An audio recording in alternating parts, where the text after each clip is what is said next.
That's because as a journalist, you must have a heart. These Ghanaian journalists are planning for their next big investigative story.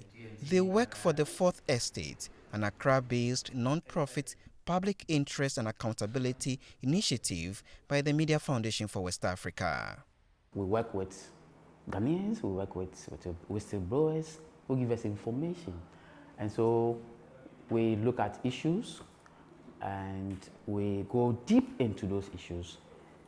We bring them out in forms of publications, online write-ups and YouTube videos and all that, mainstream documentaries. The publications focuses largely on anti-corruption related stories. Since launching in 2021, it has published several groundbreaking anti-graft stories. Among them was an expose by the project on asset declaration following a requirement that government officials declare their assets. The Fourth Estate filed the case with Ghana's Commission on Human Rights and Administrative Justice that further investigated the matter. So when we did that story, as many as 294 or so public officials hurriedly declared their assets. In fact, before the publication, they had not declared, but they were in office. But when we published the story, very quickly, they declared their assets. And we thought that that was impactful and it sent the right message to authorities and to public officials.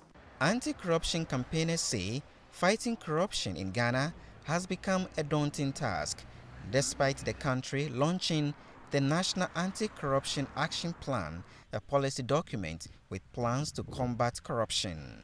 The National Anti-Corruption Action Plan was the blueprint for all of us to fight corruption. However, in all these very glowing attributes that I gave, you would realize that there are so many gaps within the system that we haven't paid attention to. And for that matter, it makes the fight against corruption a difficult one.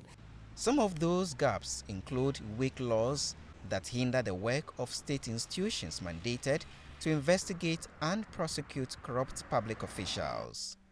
Civil society groups like the Center for Democratic Development (CDD) are filling the gap and taking on the challenge. In 2017, the organization launched the Corruption Watch Project in an attempt to reduce public corruption through advocacy for transparency. We are able to do original investigations.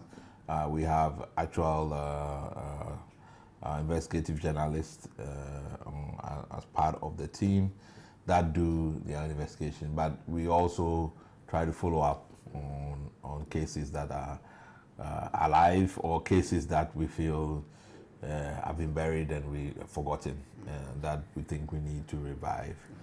The activism by the CDD team for the past 7 years appears to be yielding results.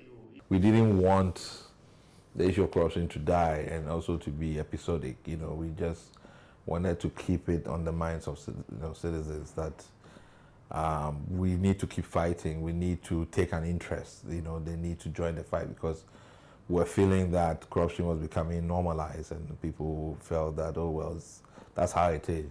Thanks to the works of these civil society groups, the fight against corruption is on people's mind. Both as anti-corruption and governance experts and think tanks, a lot of work has been done. We have shown evidence of research that corruption is an issue and it is hydra-headed. And to fight it, we need serious commitment. According to Transparency International, Ghana's fight against corruption has stagnated for the past 4 years.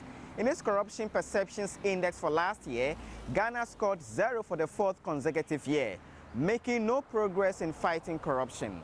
The country ranked 70th out of 180 countries and territories surveyed for the period.